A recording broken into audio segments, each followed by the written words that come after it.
Speed on the what?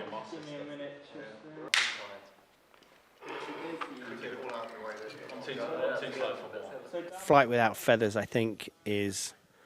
I would look at it as the album midpoint, even though it isn't quite mathematically. But it feels like that, especially if you listen to it on vinyl, because it's sort of the last track on that side.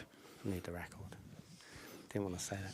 It's a palate cleanser, isn't it? You know, it's coming after an Ordinary Extinction, and Impermanence is one of the heavier runs in the record, and it's just sort of a midpoint. And if you're going to do something like this song that is dynamically so different to what we would normally do, then the most impactful place you could put it is after sort of, you know, a couple of very, very heavy songs. So we fall to our knees and beg for reprieve, but it's almost time for the curtain call. The apostles will sing and lead us from sin, but they hold all of our bones in their hands. The whole premise of this song for me was about having very, very little music and really focusing on the vocal melody and then building the song musically around that. So it was... We started it with the piano, right? Was it just the piano? It was very, very bare, and we just had the vocal melody and we built it around that. And then I went away to Bali and sort of built a song around Sam, and then Josh brought in some guitars as well. Those guitars are really interesting as well, because again they sound super 90s almost, especially the lead and the chorus. Josh is so 90s. It's just really interesting, just almost like, again, I can't really pinpoint anyone doing like a guitar part like that, and that song is so out there.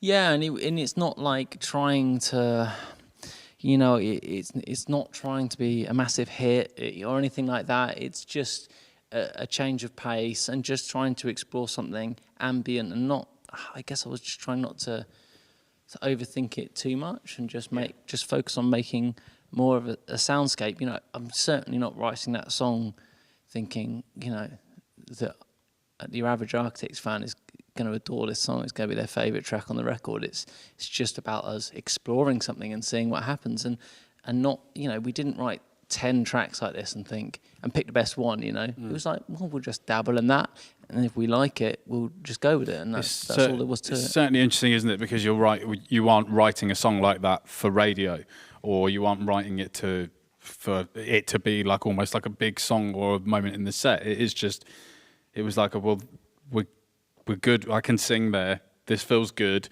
let's just get really strange on it, and then again sort of like go weird, and if it works, then it works. Well, contrary to popular belief, no songs on this album were written with radio in mind. No. You know, that hasn't existed until this album, and it was not something that we ever sort of aspired to or even thought would be, you know, a part of this band. You know, it just didn't feel like there was a place for us in that.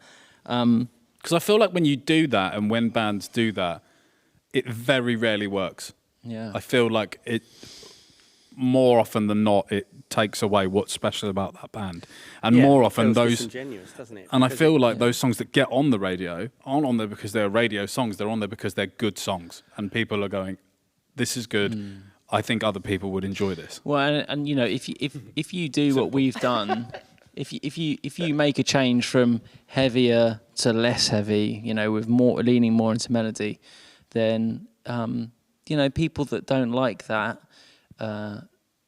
haters or whatever you want to call them, they tend to just assume the worst, don't they? And assuming the worst is, you know, the assumption that there's sort of we're aspiring to, you know, for commercial gains or whatever. And I've spoken about this before, but this sort of this attitude in some of the metal community, I may have even said this to you, that sort of musical integrity runs from no integrity, which is Justin Bieber, to full integrity, which is Dark Throne, Mayhem, whatever. And if Justin Bieber, you know, stopped caring so much about popularity and money, he would just do what he really wants, is writing a, you know, lo-fi black metal record.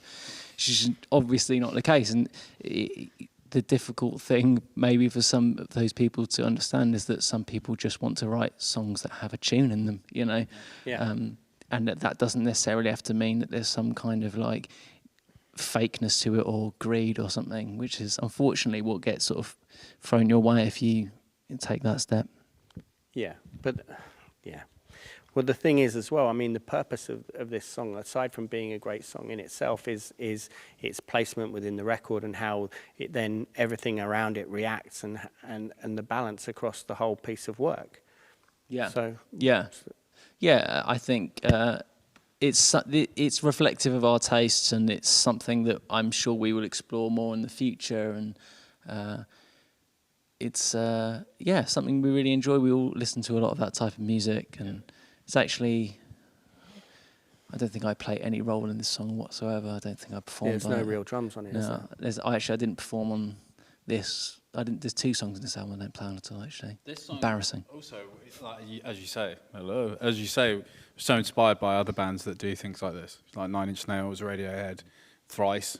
This song, Thrice water vibe Yeah. about it, isn't it? and that's that side of that Thrice record. I mean, we're all big fans of Thrice anyway, but that side of the record is, I think, some of the best music they've ever written. I think as well, when this was originally going to be a double album, this sort of developed in that space when we were still considering that. Yeah. So it probably gave it a lot more license to follow down that path with that one. Little Wonder. So this is the second track to feature a guest, which is Mike. Yeah. From Royal Blood. The thing that I think is funny about it is that the chorus, as I said to you before, like the chorus lyrics are to me, when I read them and listened to it, is literally like, yeah, this is a literal description of what this song is within the lyrics. I wanna sing you a different song, one that's easier to swallow. We can dance, we can all sing along, we can say how we all wanna be saved, but it's easier to follow.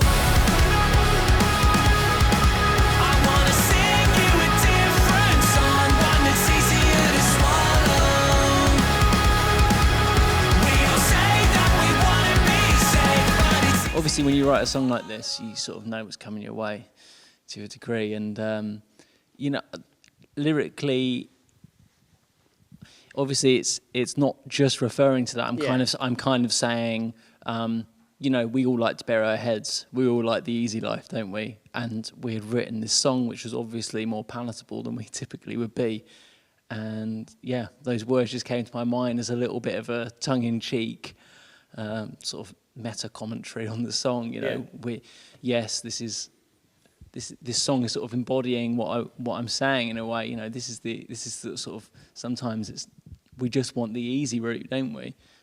So it felt like the perfect opportunity to sort of explore that double meaning. I love that the flashback to these colours. Yeah. Everything is fine as well, because obviously Yeah. that was such a big part of our set for so long. Yeah, I floated that online, see if anyone got it. You know, they repeat this line, and then in the middle 8 it's repeating, everything is fine, everything is fine. But no one had picked up on it. The delivery is quite different. The delivery of it is quite different to the sort of ferocity of there. But I think that's what's sort of, again, sort of funny and sort of tongue-in-cheek about it, isn't it? It's sort of like, well, you might recognise this if you're really thinking about it. This is actually there was the last song that was written, because we had done some writing in Bali where we had written the next track. But then everyone had gone home, and I was doing like a visa run between Bali and Singapore, and just had the idea for the verse and the chorus just in the airport, and sort of quickly, roughly did it on my computer while I was waiting at the gate, and then sort of sent some ideas back to Sam and Ali tracked some vocal ideas, which I think we ended up changing all of them right at the last minute. It's interesting, this song as well, how the sort of first word, the burn, is almost like a little hook that goes behind everything as well. It's really cool. And actually, Ali tracked the demo of this in his flat, which before that point, everything had been done with me and Dan, which was cool to sort of have Ali sort of jump in at the sort of, not deep end, but sort of figuring that out. And then in the end, it meant that when it came to actually tracking Mike, which was the only guest where some of us were in the room when they were tracking, it meant that it was super comfortable because Ali was tracking Mike, and it just felt more like I'll just pop down and track it, rather than it being like okay, we need to go through the label and we're going to book this studio and do it like this, which, with most bands that have won Brit Awards and, have had 2 #1 records, you would think that you would have that sort of thing to go through, but it was super casual. I remember when we were tracking it, he would do a take and then sort of look at him and he'd be like, do you want more? It's like, that was just bang on. I suppose we might as well just do a bunch more just because you're here. Yeah. But it was just quite shocking how quickly he knocked it out. Yeah, I mean, we're all friends with him and friends, really good friends with Ben as well, and they're 2 absolutely amazing human beings. But it's not like when we're hanging out with them, you'd be like, down the pub, like, oh, Mike, sing a bit, would you? You're not really in work mode. You're not in work mode. You don't have those sort of discussions. You're not sat there like, tell me about this and tell me about this. But then actually being sat there and watching him sing, I was like, this is really, really impressive. And around a lot of singers and a lot of bands, but more than anything, the emotion that was in his voice and the pronunciation of everything was so amazing. I mean, we sent it to Dan, and Dan was straight away. It was like, this is really special. Had you already worked out what part you wanted him to sing? Did you have like a melody and lyrics? Yeah, there was melody and lyrics, but he completely royal-blooded it. Yeah. Like, completely made it his own in a way that I hadn't envisaged or anticipated whatsoever. No. So hearing it when it got sent my way, I was just like, this is so awesome. It's so awesome that we felt we were able to write a song that could accommodate someone like Mike, And like I said, it was the last song we wrote, so I think there was definitely an attitude of, oh, what the hell, let's just do something that's totally different. And I also think a big shout out to Dan for the groove on this song. I think it's really, really amazing. I think it's sort of something that maybe we've always had big grooves, but I think it's sort of almost like dancey. Yeah. There's a different element to your playing in this song. And I really love it. And I think that's actually one of the biggest points of the song, is that sort of driving force that goes throughout it. Perky. Yeah. And I love the fill going in the second verse coming out of Mike's bit. I was talking to our friend Andrew yesterday, just like, do you know what? That was like, I can't take credit for that, Phil. Nolly, when I was tracking the drums with Nolly, he actually had me take out a couple of fills in this song, and then I had a different fill there. I think it was just on the snare or something, and he suggested that fill. Yeah, it's nice. And it's great, yeah. It's so really credit Nolly for that one. Sort of entry into that sort of offbeat kind of groove. Yeah, it's funny though, because when I had the idea for this song, there was no part of me that felt like it was, like pushing the boundary too much anyway, and it was sort of listening to it afterwards and people suggesting it was dancey and that kind of thing, which it is, but none of that had occurred to me. It just felt like, it felt acceptable to me. It felt totally This is another one of the okay. songs that over the last day almost is one of the songs, and I've seen a lot of people picking out different songs that they love. It's not been by any means one ahead of another, but I've seen a lot of people mentioning this song, and that's really cool again, where it's almost like, I can't guess what our fans would like. Yeah. I don't know, but I feel like if there's enough scope there's something for everybody.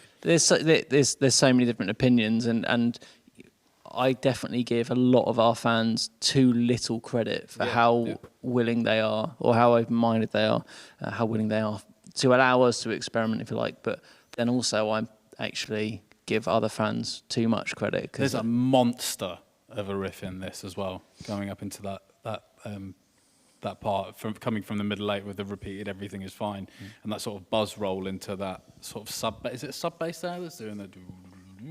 Yeah. I mean, that was just a lot Talk of... about how really good you are. No, that was sending really like 8 guided by riffs. Dan. Yeah, no, I must have sent at least like 8 different riffs. I for think that bit, I remember seeing like the WhatsApp of like riff 1, riff riff 2. and then I just think that's what it was, everyone being like, that one. I remember you had programmed something in before, and It was rubbish. I thought, no, this is good. Like I was kind of feeling the riff that was already there, but you went. Bass, when it was like It was programmed bass, but then you said, no, we need to have Josh chuck a huge riff on this, and it was great. It was massive. It elevated the song so much. Not feeling blessed, might be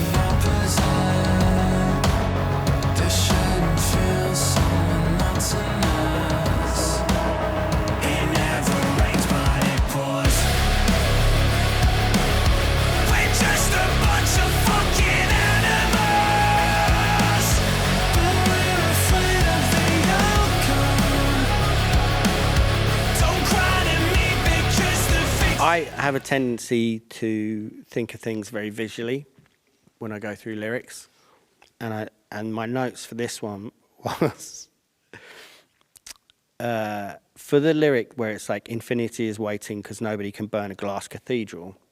The thing that immediately came to mind and then started a chain of events of thoughts, which is probably nothing to do with anything, but I'm going to tell you anyway, was in the original comic in Watchmen, when Dr. Manhattan gets so sick of Earth, he flies off to Mars and builds like this glass cathedral on the planet. And then it then started making me think about the whole idea of how people like Elon are really striving to push us to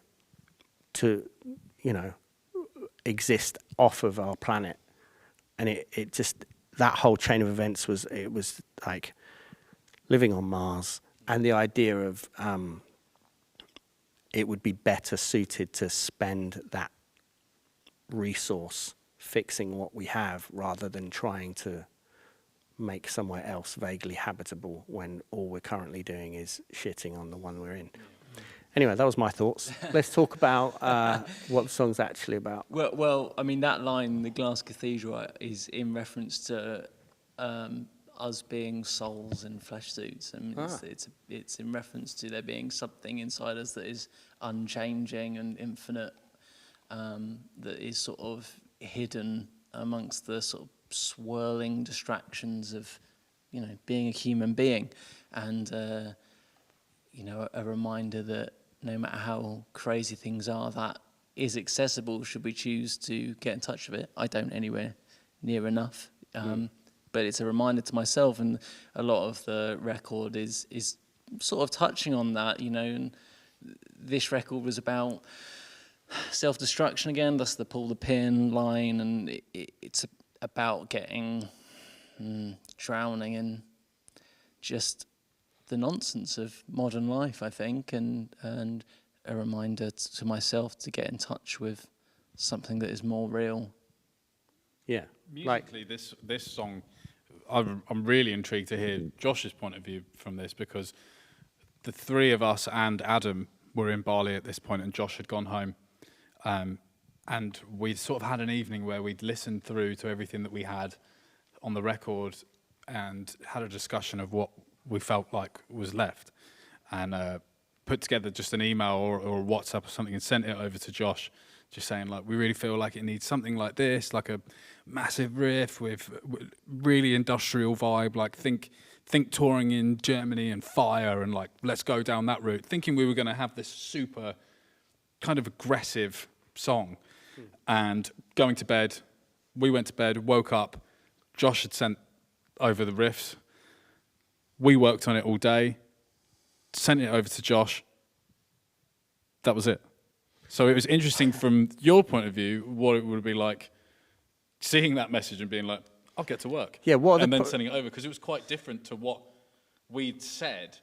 What was sent back must have been so different. Yeah, what are the parameters for that? Is it literally like, right, we're all off to bed now, if you can have a riff at this BPM, preferably in this key? No, I remember it was more just, I think it was a message from Sam just saying, we need can you just write like a really big industrial sounding track? Yeah. I was like, I got you.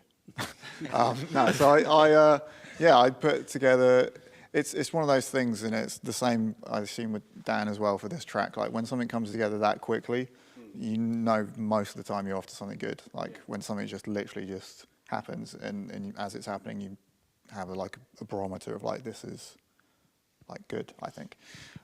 So like, I wrote a whole song, and like, I must have spent ages like programming some like weird noises. There's a like weird trap hi-hats and like a weird obnoxious distorted kick drum over it, like, but it still only took like a day. And then the next day Dan had sent it back and reworked it. It was a new chorus, He made like a new verse out of some piano stuff that I had in the middle eight and like rearranged it. So like what Dan had done was loads of work as well. And I got it back with like finished written lyrics and vocals like the next day.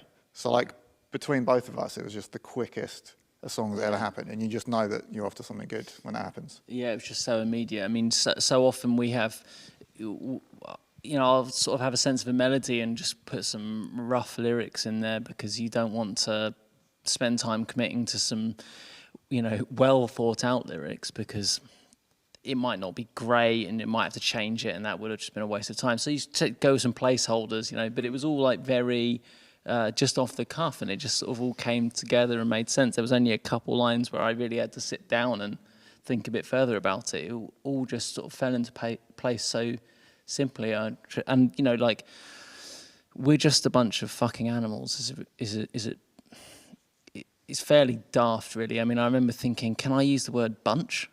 You know what I mean? Like, and thinking, what do people in, like, does that make sense to people outside of England? A bunch of fucking animals. Anyway, like, it felt good, you know, and that was just the words that came to mind straight away when I first sort of thought of the melody, and but it made sense to me, you know, like that reminder of what we really are, you know. And it's sort of almost too simplistic. We're afraid of the outcome, you know. We don't really. It's sort of talking about anxiety, really, you know. We don't just get past the threat and then just settle. We're always we're in this hypersensitive state of arousal all the time, you know, prepared for some unknown threat that's not there. And I just sort of been getting in touch with that and thinking about that for a while. So that's what came to mind straight away, just out of nothing.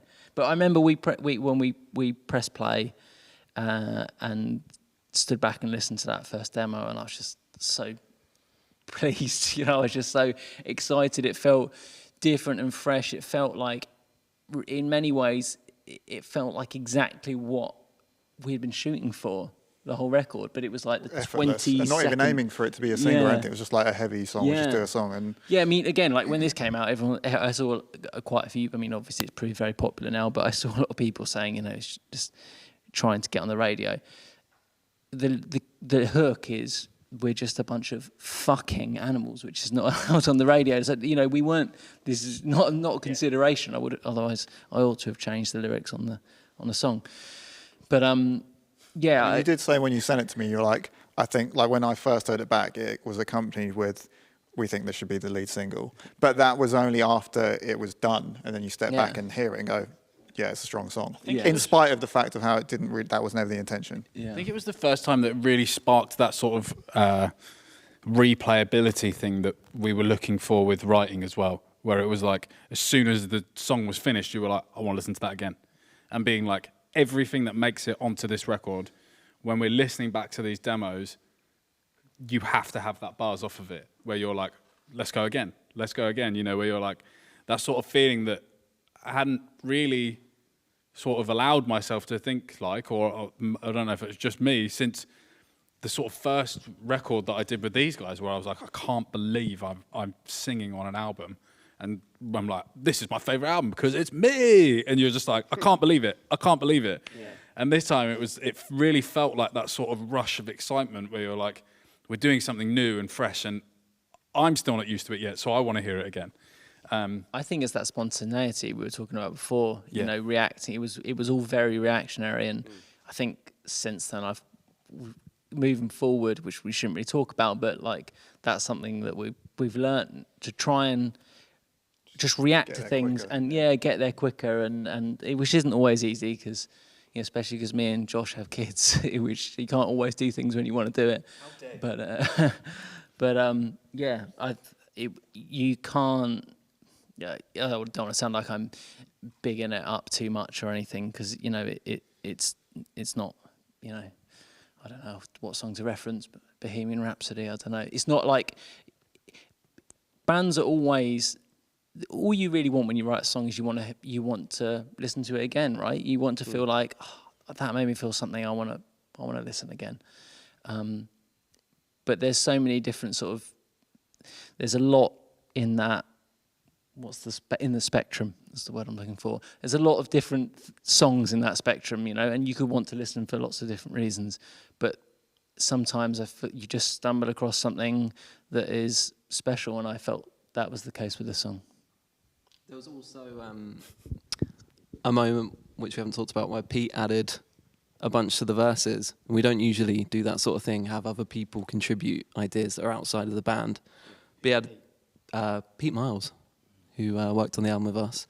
We added some synths and some percussion to it, and initially the feeling is, that's our song, what are you doing to it kind of thing, but he really improved those bits. Yeah. I remember finding this sort of, hearing that part, especially the going into the middle eight, hearing how sort of like in my head, like I know this is going towards somewhere big.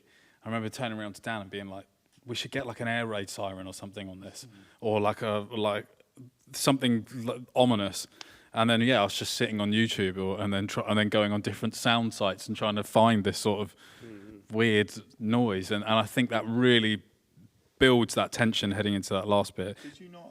I thought that you had listened to the demo like walking down the street and heard a police siren over the it. sirens, yeah. Yeah. I was on a bus. That was the police siren. Yeah. So what are you talking about then? Well, so the You sirens. mentioned it. I remember I found it on a website, Yeah. like a siren loop, and it was like the second one I listened to, and I was Yeah. like, I think that sounds like the right key. And put it in. I was like, oh, it fits. It's the right key. Yeah. It's meant to be. The police Everything siren was one, easy. I was on a bus heading, I think, to the studio to do some demos. And then on the way, a siren had gone past, like a police car had gone past. But I didn't realise that a police car had gone past. I was like, that's really cool that Dan's put some police sirens in there as well. That really adds to it. In that song. Yeah, and then I went back to listen to it again. And then I realised, as I looked forward, I was like, that's an actual police car. And I was like, I need to tell Dan this now. And it worked perfectly because, you know, that the whole passage of vocals there lyrically is referring to, you know, like we were saying before, like the truth of what I view as really being, and trying to escape the noise and chaos of modern life. And I thought those sirens really added to that feeling of tension and noise around us at all times. Right, so Libertine, we already sort of touched on the "We are the rust worshipping the rain" lyric, which I think is obviously,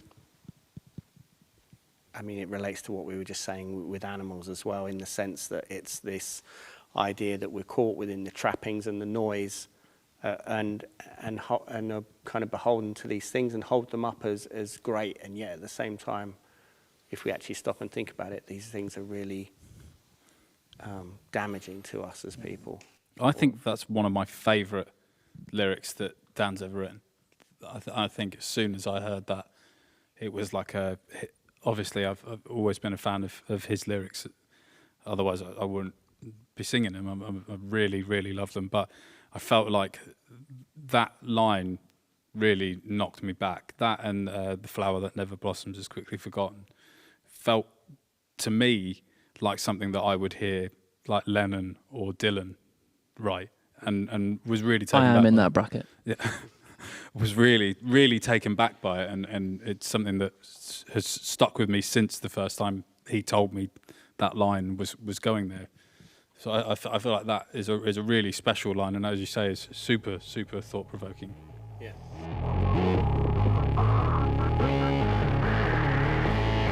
We are the rust worshipping the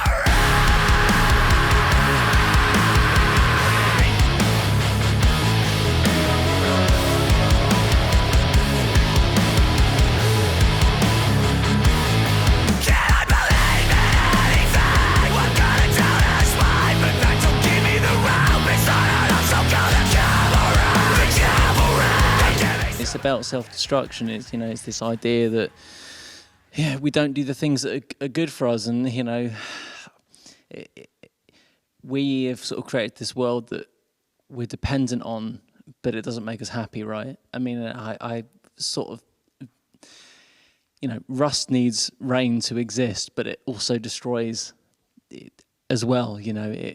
And I felt like that sort of, in many ways, is the world that we've created for ourselves. We're sort of totally dependent on the world that we've built around us, and yet it doesn't really help us live fulfilled, happy lives. And obviously there's sort of, we're all aware of what people would call a mental health crisis, and people are sort of desperately trying to figure out how to be happy, and sometimes it feels to me as though we've sort of strayed too far from the way we're meant to live. And obviously the modern world and advances in science have given us all sorts of amazing things, but I think it needs to be tempered with an understanding, which I don't necessarily have, of how we can live more fulfilled. And we want lives with purpose, don't we? And I think we're lacking that. We have great comfort, and medical science is fantastic and all these things, but the educational understanding, certainly in the West, of how to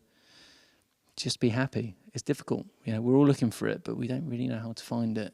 And so we all have these self-destructive tendencies, and the lyrics and the chorus in particular are they're sort of like the devil on the shoulder, if you like, saying why you shouldn't do things to help yourself. That's why it's like, I can't even remember the lyrics, but what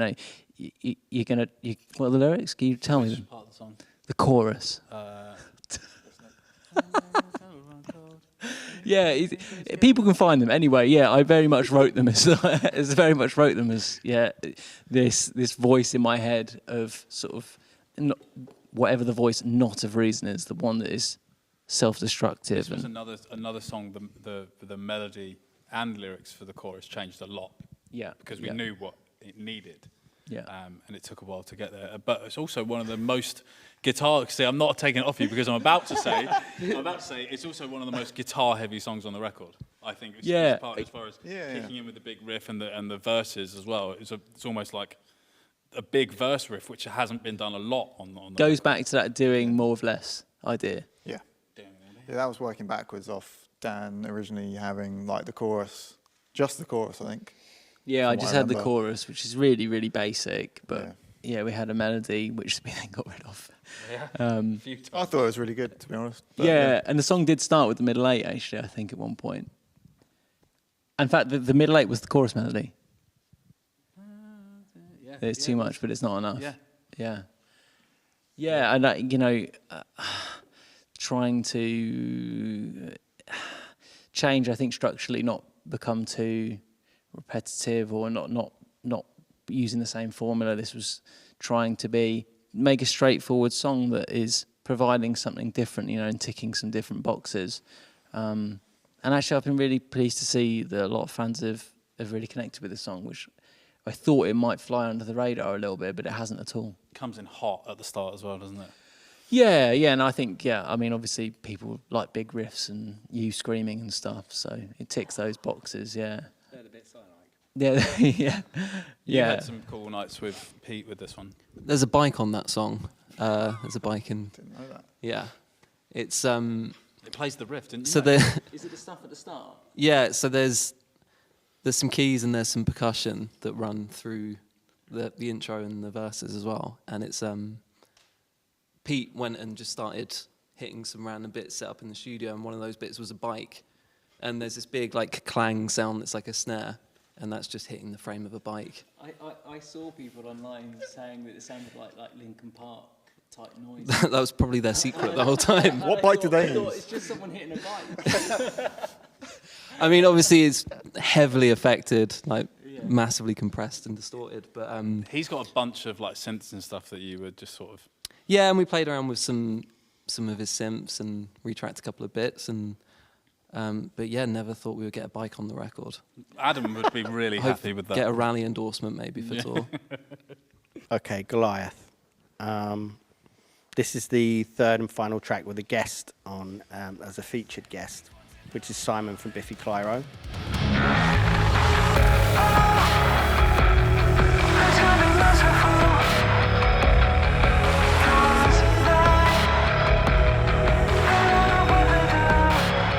We should be begging for more. We'll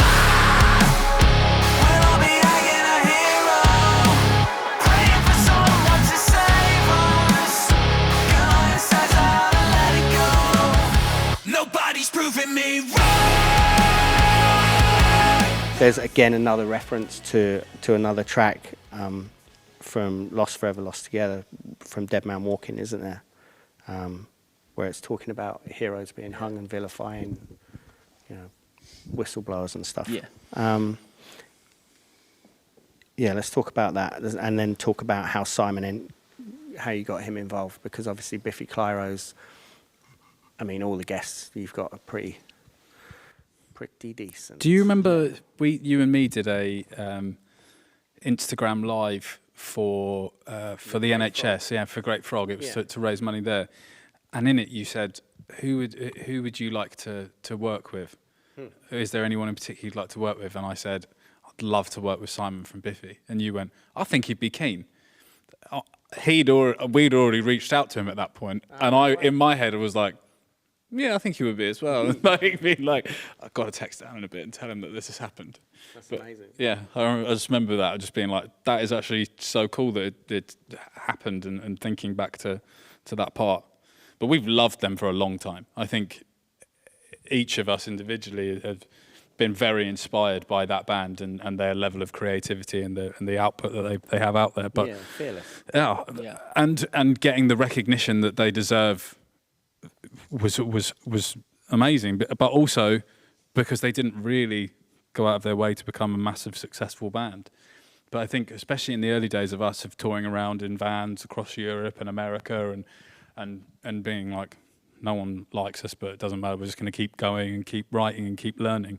They were always an inspiration to us, because it was like, well, Biffy did that, and they were putting out great records, and eventually everybody was like, how have we slept on this? To me, it was like, because Biffy broke on Puzzle, which was their 4th record, I think, and I felt like that was deep in their career, you know, and so we didn't really break until our 6th record, which is, late bloomers, but they always gave me hope, and that they had done what they do in an unconventional way, and obviously there were certain changes that probably brought them a greater appeal, but they still did it in their own way. They were memorable in a totally unconventional way that no other rock bands were doing. Not in playing arenas and the songs are in 5 or 7, 8, 4, whatever it is. That was just so unique and brave. And there was a Biffy spirit in this song. I felt like from very early on, and once we had written the melody, the vocal melody, without Simon in mind, and it just felt so Biffy. And so we just thought, what if Simon can do this? Then he should do it. And he was totally down. And really easy as well, wasn't it? Because strangely, one of our managers, Benji Madden, who's in Good Charlotte, is like, him and Simon are like best mates. So it was can I just grab Simon's email? And Benji was like, yeah, here you go, man. But it was super easy, wasn't it? And I feel like Simon turned it around so fast as well. Yeah. All 3 of them were extremely happy and accommodating to be involved. It was great, and Simon just felt, Simon's different because we're not acquainted with him the same way that we are with Mike and Winston. But yeah, his enthusiasm for the project was just amazing, and he had nothing but nice things to say about the song, which is obviously always nice to get compliments from people you respect, obviously. But yeah, musically, it's a heavier tune, isn't it? It's more riff and guitar driven, but it's a strange song, I think, in many ways as well. It's quite odd and unconventional. Yeah, it's a quirky one again. I don't know. I think the verse riffs are just. It's really simple, but just I don't know. Yeah, it just feels different. Can't really put my finger on it. Track that at home, because typically we would all be in the studio together, and when I'm tracking bass, I'm usually looking at Josh like, "What do you think?" kind of thing. And then there was so much back and forth on that one. I felt like with, is this quite right? That felt like the trickiest one for me to work on by myself at home. Felt like an awkward one.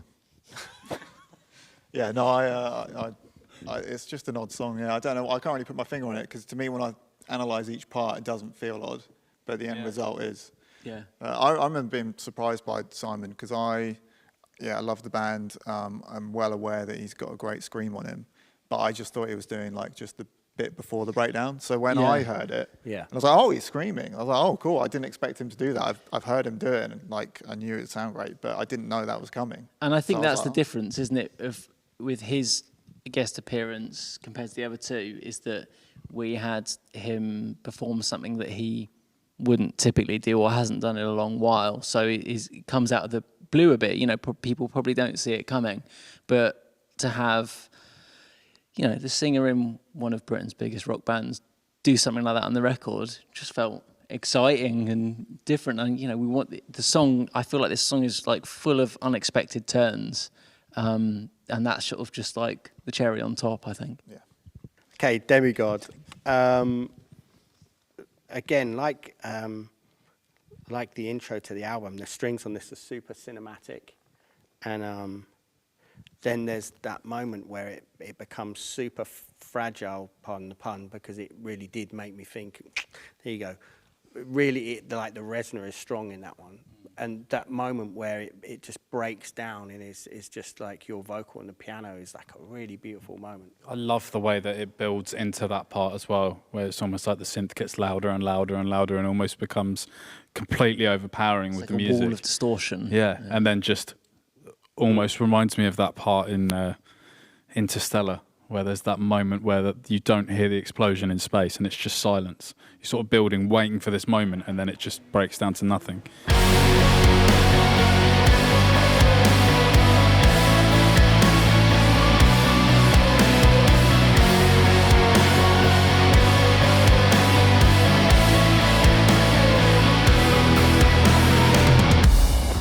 I think I'm missing a piece of the puzzle.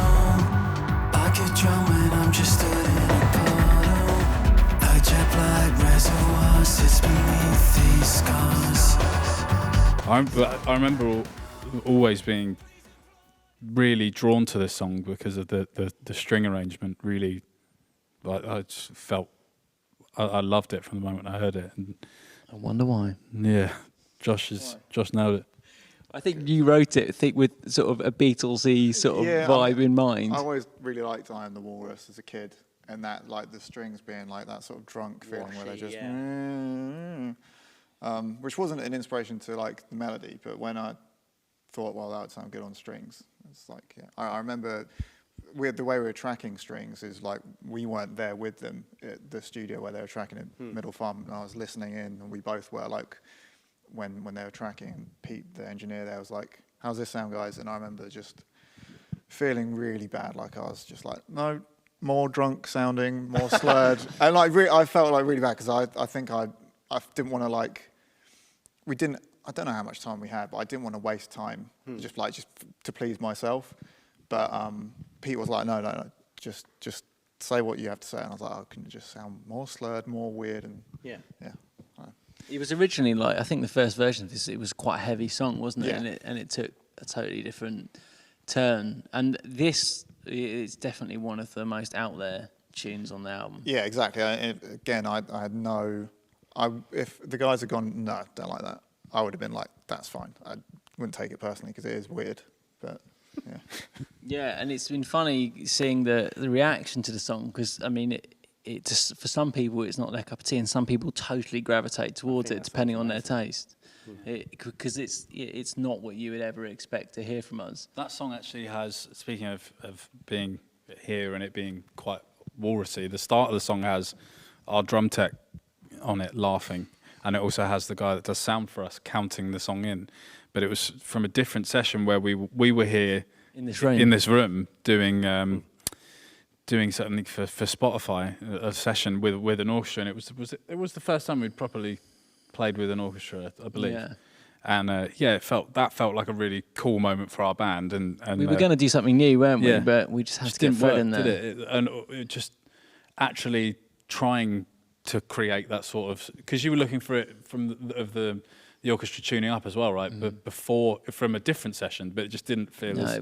From the actual session. Yeah. We got some chatter from the actual, when the strings were done, they were on the song, but it didn't work, didn't feel right. Felt too forced. yeah, exactly. But I mean, this is definitely a song that we put on the album knowing that some people wouldn't like it and doing it anyway, you know.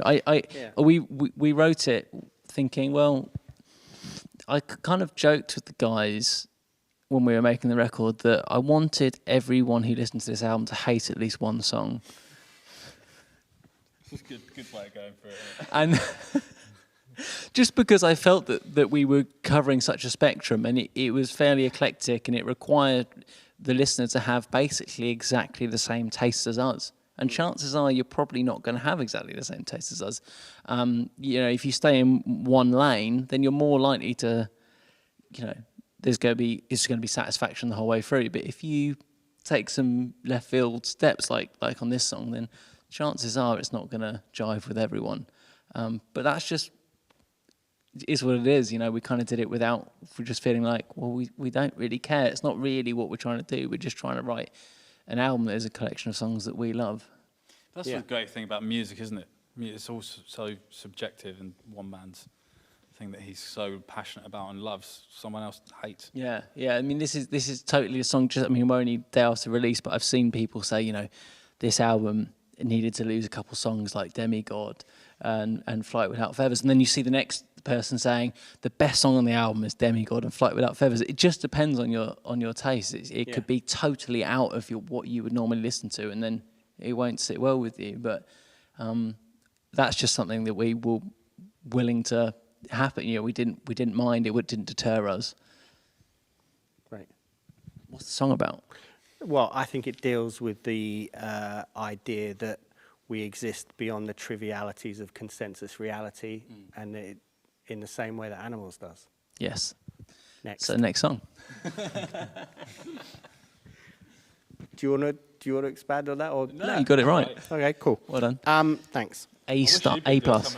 10 points from me. Right, Meteor. I'm standing beneath the meteor. Disasters breaking down my door. I should be moving mountains.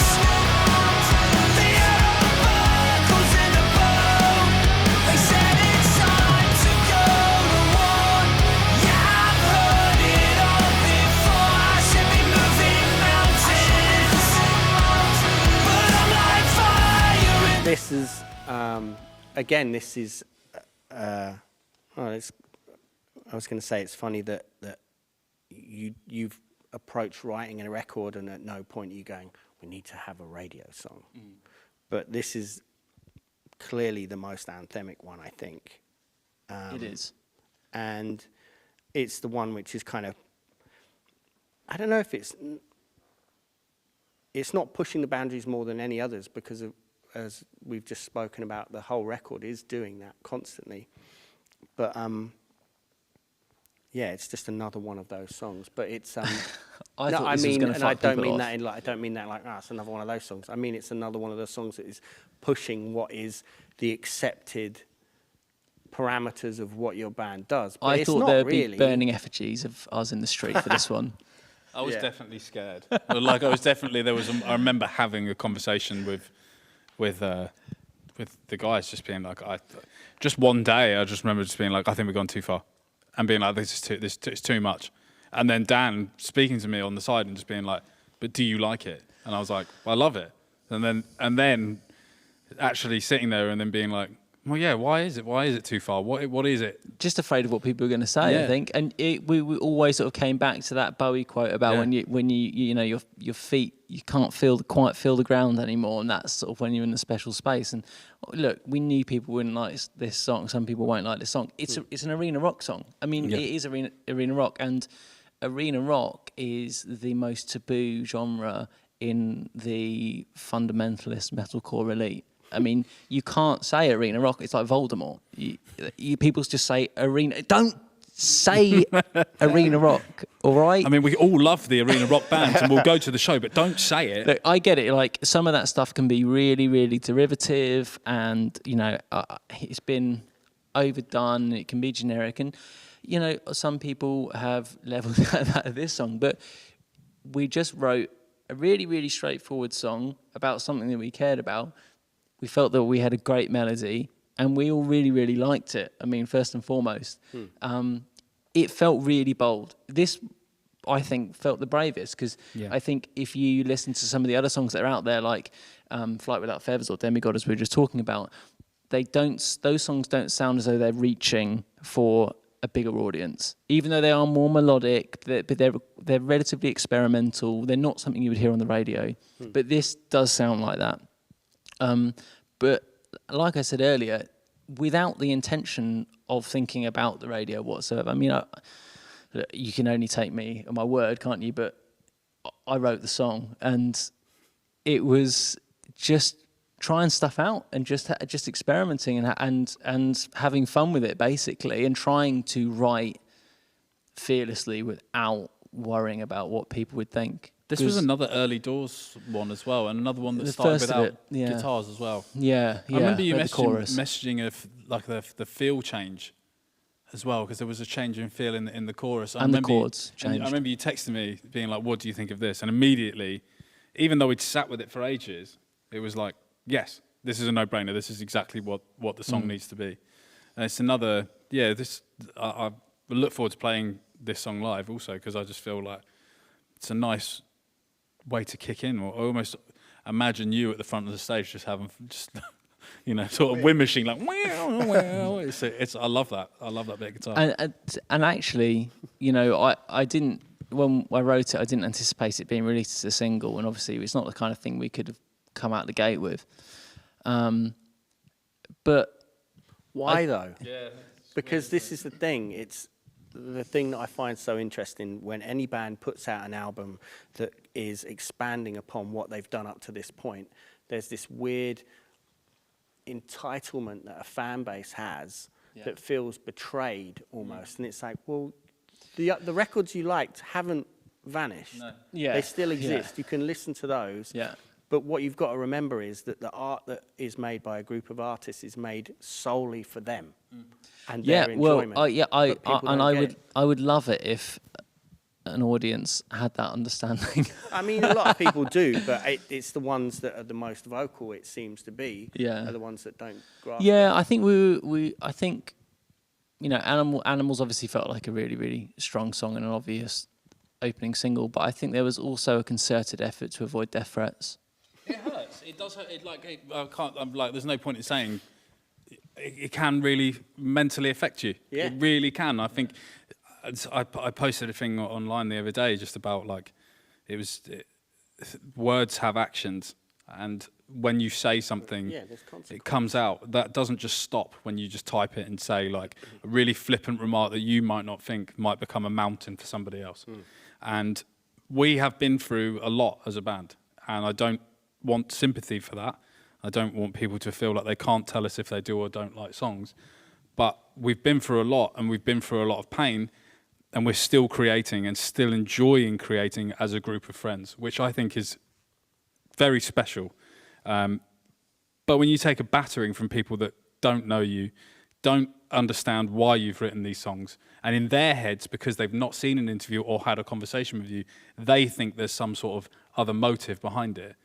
It's hard because it's frustrating. You can't sit there and have a civilized conversation with someone and be like, that's not the point. That's not where it's come from. Like, we're just 9 records in.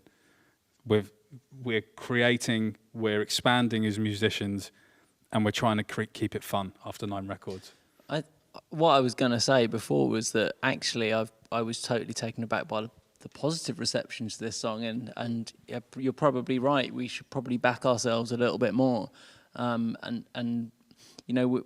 maybe we're fearless when we're writing, but then when it comes to actually presenting the songs, it would be a lie to say that we feel fearless. I think when we release a song like this, I'm sort of in like a mental brace position. I think I remember you saying I'm not going on the internet. But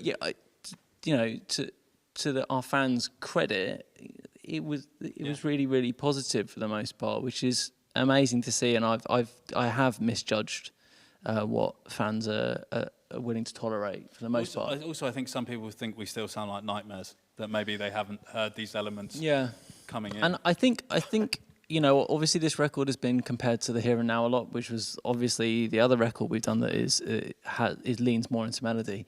And I think our experience with that, people often talk about us hating that record, which I don't think is the case. I think that we were a little bit naive doing that record, and I think we were a little bit underprepared, and maybe didn't have the experience that we needed in retrospect to pull off what we were trying to do.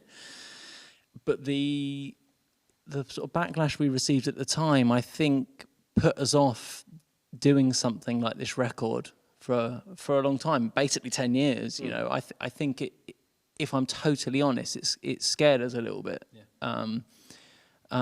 You know, I don't think there's any use in trying to pretend that we just brushed that off. I think it did hurt us at the time, and we felt at the time that was could be it for us. You know, the band could be done. And I think on this record, it was about us, you know, believing in ourselves again and having courage. And you know, when we did Lost Forever, we knew we had found something good, and we were really excited by it, and the band kind of took off. And then we definitely, I remember when we started writing All Our Gods, we thought, well, let's refine that. And you know, you can hear it. It's a refinement of Lost Forever, and I still think it's a great record. But within that, there was a sense that, oh, we should stay in here. It felt like we had found something safe. We were really broadly accepted for it, praised for it, and it felt like we'd found our safe place after being out of our comfort zone and getting a bollocking, basically. And so I think it's just taken us a long time to come out of our shells again and feel like, do you know what, we can do this, and we can fully express ourselves and do what we feel is right for us, and that's what this record is. The Here and Now was a difficult time personally as well. Also, just being kids in America and not having anything, but just knowing that you had to go there and do a record. It was, as you say, like we were super affected by that. You know, Ali left the band for a little bit for personal reasons, and It wasn't because of the album, like some people said. Yeah, and it you know, it was a weird time. It was really up in the air for us, and it was sort of the first time where we sort of, you know, saw this thing that we loved so much kind of going away from us. And yeah, I think we were really affected by it for a while. I think as well, a lot of people consider Lost Forever, All Our Gods and Holy Hell to be like a bit of a trilogy. And like I said earlier, it'd be very easy to go, well, that's worked in the past, so we can just keep doing that and keep sustaining the band. But it would be probably unfulfilling for us to keep doing that every time. And I think that's things like that, if you carry on down that route, it makes those records less special. Yeah. It would make Holy Hell less special if we just tried to do that again. It wouldn't have the same impact. Just like sometimes if you don't have the gigantic riff or the scream the whole way through the song, when it comes, it's special. I agree. Right, so Dying is absolutely safe. This is one of my favourite moments on the record, I think. But again, it's something very new for the band. And it's a perfect closer. Existence is so threatening. It takes a fierce grace to crack us open. A moment's up with our sentencing, and the light comes flooding in. Oh, the light comes flooding in when the leaves fall in the spring. May all the beggars be blessed.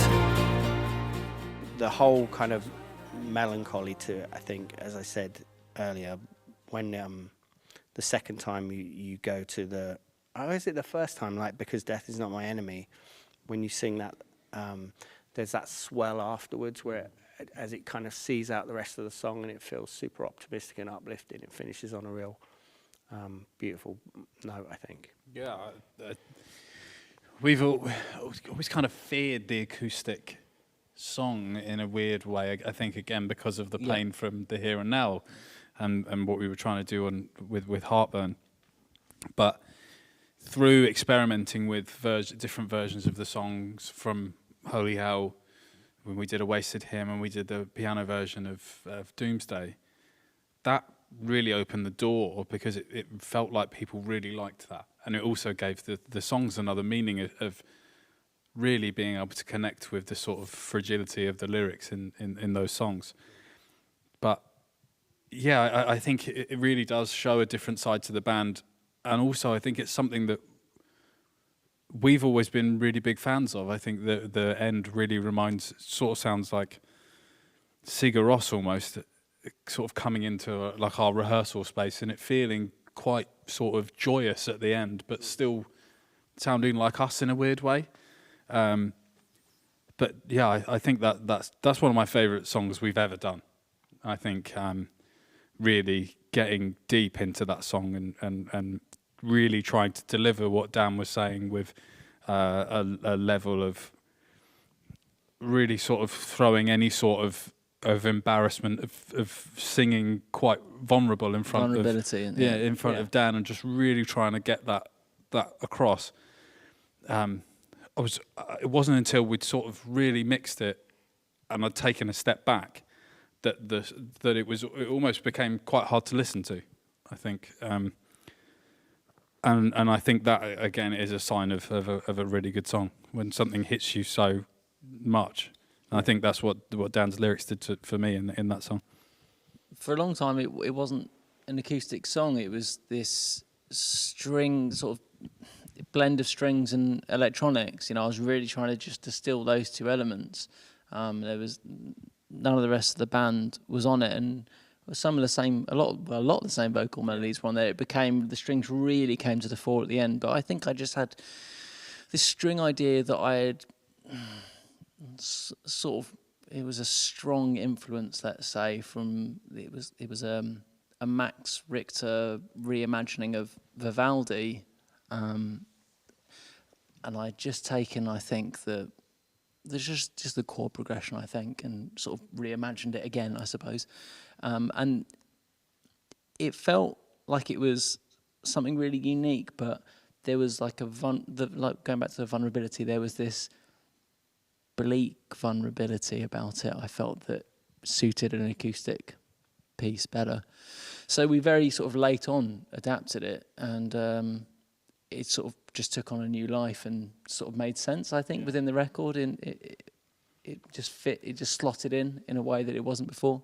I think as you say, that part, I think it makes the end so much more powerful because of the vulnerability of the vocals leading up to that middle eight, and then also the middle eight of the sort of delivery of, like, it sounds, I think it sounds like you're in the room when you listen to that vocal, and the piano in the background is unbelievable, and the guy that played piano on the record is such a talented, Pat is almost like doesn't play the same thing twice sort of vibe, and he's such an amazing musician. Yeah, he really beautiful. Brought that bit out. Yeah, and the drums at the end, that's not me. I didn't play drums. I didn't play anything on this song. That's Liam from Black Peaks. Yeah. Who just, I think Pete Miles had the idea that maybe we should add some drums, and I said, yeah, give it a go. I really tried to embrace other people's ideas on this. I didn't let many people in, but the people who were allowed in, I kind of tried to, it's very easy to be possessive when you write a song, and I tried to just embrace other people's ideas. And us three play drums together on that at the end of that song as well, don't we? Is it no? No, it was on. No, it's the Dream of Armageddon and Impermanence. So yeah, I felt like that sort of really gave it this. The drums really added this uplifting feel, didn't it? And yeah, I think there's like I don't know how to best describe it. There's something we do musically at that very end of that song that I don't think happens anywhere else in the album. I don't have the musical language to describe it, and I could describe it, but I would describe it really badly and no one would understand anyway. But there's something we do there that is unique, that it doesn't happen on the rest of the record, and I think that's what gives this shift in mood that is really unique to that moment, and which is why it is such a powerful ending, I think. And the horns really add a lot of stuff there as well. Yeah. And the strings towards the end as well. It really feels sort of like marching towards a sort of better place, I think, mentally. And I think after the journey of the record, it feels quite sort of euphoric, I think. Yeah, it's hard not to go into, closing a record with an acoustic track could be a little bit, I don't know, it's played out a bit, but it's been done, right? And we didn't want it to be too, we didn't want you to feel like, okay, we've heard all this before, you know what I mean? Yeah. We wanted it to be something I think a bit different. Also, I remember you saying to Josh as well, when you were putting the acoustic on it, I remember you being like, because Josh is obviously insane guitarist. You're Nod. very, very good. Go, yeah. That it was almost like saying to him, you don't have to play this perfect, like rock this loose, like really like have the actual feel of the song. And I think we were all really blown away by what Josh has done. I don't think I think that was me actually. I think I didn't want to have to. Recording acoustic is actually the hardest thing for me because it's so exposed and like I actually not used to like holding chords because I do so much. So I think that was actually me just being like, it's gonna be quite rough, guys. No, but I think like that's what the song needed to be. It's not. It needs to be real. It doesn't really need to real. sound like polished. You don't want, like if you go too polished with an acoustic track, it's gonna sound like I don't know, like American country rock radio or something, which is not what it's about. You know, I was thinking something like Something in the Way or like that sort of like just lo-fi almost. Yeah, it or wanted just raw sound. Yeah. It needed to have a little lo-fi element to the song. I mean, it is still, there is a glossy side to it, but wanted it to feel very, very human, you know, and it to feel like a big shift from the rest of the record, which is all very big, and you know, and even when it kicks in towards the end of the song, it's big, but it's in a different way to the rest of the record. It's much more of a wall of sound. It's much less polished. It's much more raw, and I was really proud of this song personally. Like, I mean, not that I'm on it, but yeah. There's a couple of moments we've played as well. We've actually played this together as a band, probably with an orchestra and yeah, small string section small at string least. section, Yeah. and it felt really. Every time it felt really, really special that when we'd done it, and it was a different sort of emotion for us because, yeah, normally I'm used to kind of hiding behind these guys playing really loud, and all of us sort of, you know, we use our band obviously with different dynamics and stuff, but actually stripping it right back, it felt like really playing music with each other, and it was really cool. It reminded me. And kind of, I guess, it inspired us for the Royal Albert Hall as well to be able to strip back some of those songs and have Dan play piano and have the guys playing acoustic and Ali focusing more on the keys. And it's a really cool song, and I just think it's a really lovely way to end the record. Yeah, I like the way that there's also there's a couple of moments that reference other things as well, like Dead Butterflies. Well, no, it does because it closes it out and it also kind of then continues the loop. You know, absolutely, with and also with Distant Blue from Lost. Yeah, absolutely, yeah. I find it hard not to do sometimes, but yeah, like I was saying before, it's just a useful tool sometimes, and it helps. It's that, like you're saying, it's a through line. It helps. It makes the song inhabit a world that is pre-existing, right? Yeah. And so it helps you sort of. It helps. The song makes sense within the world of Architects, I suppose, the best way of saying it. I think in a cool way as well, it kind of brings Tom with us, I think, as well. Because, as you say, like, you think of those moments and you think of those. It was the same with on Holy Hell, you know, with if Hope is a Prison, then maybe Faith will set me free. You think of these different lines and these different moments and parts of our sort of career, but our friendship. And, I always like that sort of reflection of the past and the present. But what's been really nice to see straight away is that fans have gravitated towards it. And, you know, we write an hour-long record that's 15 tracks. You might worry that a song like this would get buried at the end, you know, and the sort of common narrative is that people have no attention span these days. But actually, you know, I've seen countless people messaging us saying how much they love the song. So they've obviously made it all the way to the end, which, you know, it just shows that there is like a place for long form art, if you like, because, you know, we're sort of living in a world where we speak more and more about just releasing singles and things like that, and that's the way the industry is going. And I think this has shown that's not necessarily the case. I remember us having a discussion about bands that we liked that were putting out double records, or bands that we loved in the past that have put out long records. And actually thinking of it from the point of view of a fan, of like, well, if your favourite band put out a double record, would you be annoyed? You'd be like, no, I can't wait to hear it. I can't wait to listen through to it. And I think this record, maybe more than any we've done before, really lends itself to to sitting down with a record, like a vinyl, and sitting there and actually not skipping through the tracks and turning it over and living with the record. I think there's something nice about falling into music and not having the distractions of your phone or having the distractions of anything. And I think when we first got the test press through this record, I just sat there and put it on and had a glass of whiskey and really sat with the record and was like messaging the guys being like, I can't believe it's here. It's still so exciting for us after this amount of time, and I'm sure it's exactly the same for Josh as well, because he's released countless records before joining Architects.